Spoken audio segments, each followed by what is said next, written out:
Buenas noches. Nos encontramos en el día jueves 8 de febrero del 2024, en donde daré una breve explicación de lo que es una sociedad mercantil y cuáles son los tipos de sociedades que existen en ese momento en Costa Rica. Ok, para empezar, la sociedad mercantil es, el principal motivo para constituir una sociedad mercantil es crear una relación entre los socios a partir de la cual cada uno puede aportar los recursos según sea su capacidad, así como las competencias, conocimientos y saber qué hacer cada uno.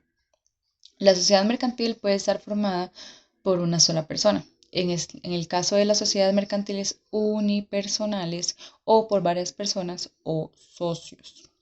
Okay. La sociedad mercantil posee carácter nominativo, en donde existe la obligación y la aplicación de ese aporte para lograr un fin económico. Ok. En lo siguiente sería, ¿qué es una sociedad con o sin fin de lucro?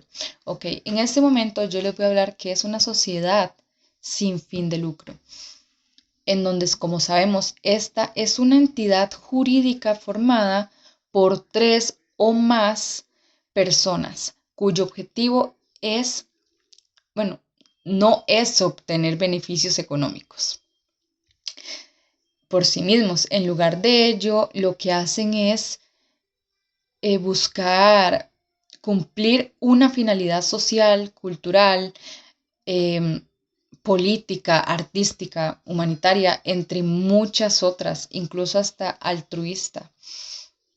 Los beneficios generados se destinan al objetivo perseguido por la sociedad. Para crear una sociedad sin ningún ánimo de lucro, se deben seguir ciertos requisitos, los cuales son muy importantes, en donde sería establecer un acuerdo entre las personas interesadas o involucradas, elaborar estatutos, solicitar las inscripciones en registros pertinentes, que eso también es algo como muy complicado para muchas personas. Ok, también los órganos principales de estas sociedades incluyen la Asamblea General, que toma decisiones democráticamente, y los estatutos que establecen las normas de funcionamiento. Ok. ¿Cuáles son los elementos de una sociedad? Se preguntarán. Ok. Hay varios. Okay. La primera sería un acuerdo entre personas. ¿Qué quiero decir con esto? Que debe existir un acuerdo expreso entre tres o más personas que comparten una finalidad en común. Ok. Un acta fundacional, perdón. En esta se crea un acta fundacional que recoge los datos de la sociedad, los datos de las personas asociadas y los cargos que van a desempeñar en ese preciso momento. Okay. Otra sería los estatutos. Estos se elaboran los estatutos de la sociedad que establecen las normas de funcionamiento y organización. Okay. Inscripción en registros. La sociedad se inscribe en el registro de asociaciones de la comunidad autónoma o en el registro nacional de asociaciones. Ok. También órganos. La sociedad tiene una asamblea general como órgano supremo de gobierno, entre otros. En resumen, las sociedades sin fines de lucro buscan impactar positivamente en la sociedad sin perseguir beneficios económicos directos. Okay. Ya quedando esto claro, iremos a cuál es la importancia del artículo 18 del Código de Comercio. Okay. Este artículo establece que el registro se debe hacer en un libro específico, no en otro, en un libro específico, que debe ser autorizado por el juez, también debe ser autorizado o también por el secretario o por el registrador mercantil. Okay. Los registros deben ser numerados según la fecha en que ocurran y firmados por el secretario del tribunal o jefe de la oficina y por la persona interesada también. Okay. La importancia de este artículo radica en su papel en la regulación y transparencia del comercio. Al requerir que todos los registros comerciales se documenten de manera ordenada y verificable, este artículo ayuda a garantizar la responsabilidad y la integridad en las transacciones comerciales. Además, proporciona un registro oficial que puede ser útil para la resolución de disputas y para el mantenimiento de registros comerciales precisos, que también es algo muy importante. Ok, otra cosa que también es importante de recalcar, bueno, de mencionar, es que las especificidades pueden variar dependiendo del país y la versión del comercio que se esté utilizando en ese momento. ¿Qué quiero decir con esto? Por ejemplo, en algunos otros países, el artículo 18 puede referirse también a otros aspectos del comercio. Por lo tanto, siempre es recomendable consultar la versión local que está en ese preciso momento para para que la persona involucrada pueda obtener una información más precisa y acertada de lo que es el Código de Comercio en ese país. Ok. ¿Cuáles son los tipos de sociedades mercantiles que tenemos en Costa Rica? Ok. La primera sería la sociedad anónima. En esta sociedad se quiere decir que uno es el que participa como socio, ¿okay? En la que se participa como socio cualquier otra persona, por medio de una cantidad de acciones por un cierto valor y en el que el capital social es parte del patrimonio distinto al del personal. Ok. Daré unas características de esta asociación anónima. Ok.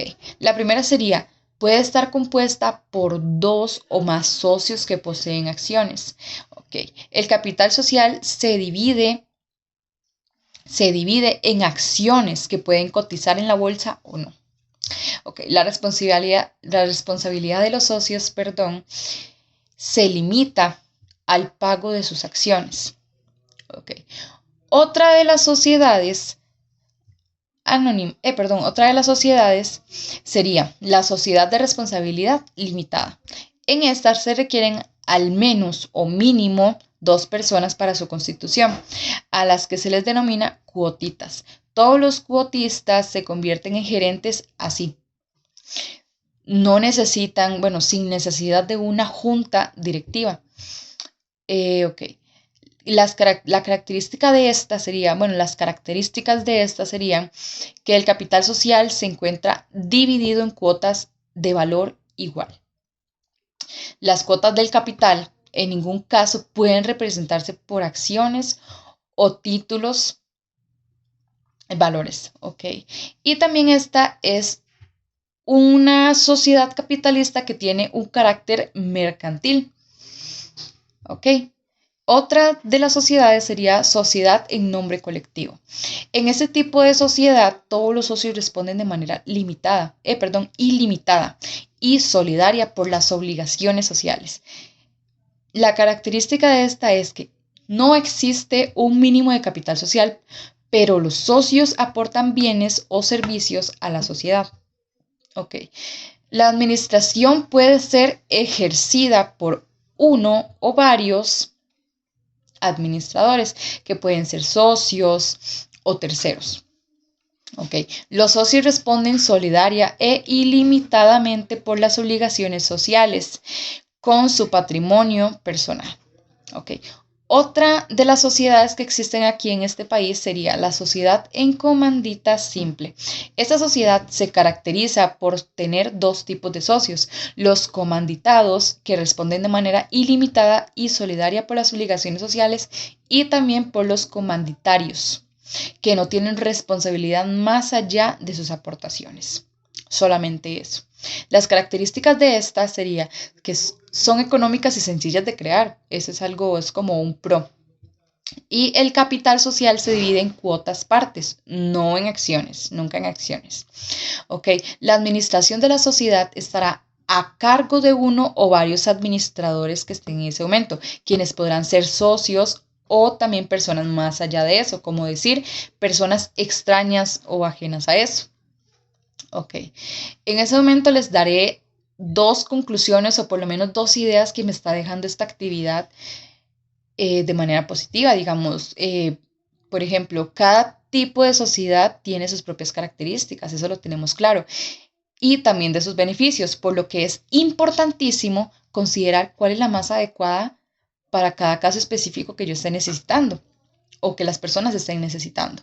Ok, la claridad en esos roles es esencial para evitar cualquier malentendido y conflicto en la ejecución de los negocios encomendados. Ok, esos serían los dos aportes o las dos conclusiones que yo tengo de esto. Ok, ya finalizando, se preguntarán qué es una empresa individual de responsabilidad limitada, que sus siglas serían EIRL.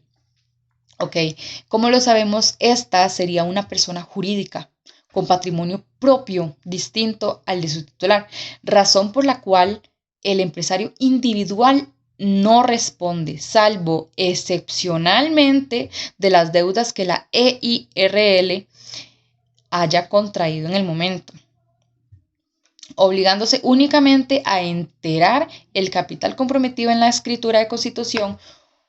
Una de dichas excepciones en el que el empresario sí responderá también sería cuando se contrae una obligación fuera del giro de la EIRL. Ok, la EIRL necesariamente debe ser creada por una sola persona, solamente una. Y esta persona debe ser una persona natural. Es decir, no puede ser creada por una sociedad o por dos o más personas naturales.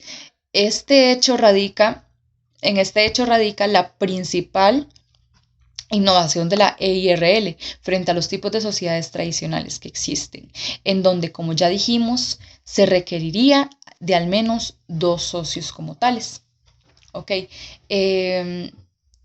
fue un gusto haberles dado esta breve explicación y espero haberles dejado algo de conocimiento y verdaderamente espero que dejarles algo positivo. Muchas gracias y buenas noches.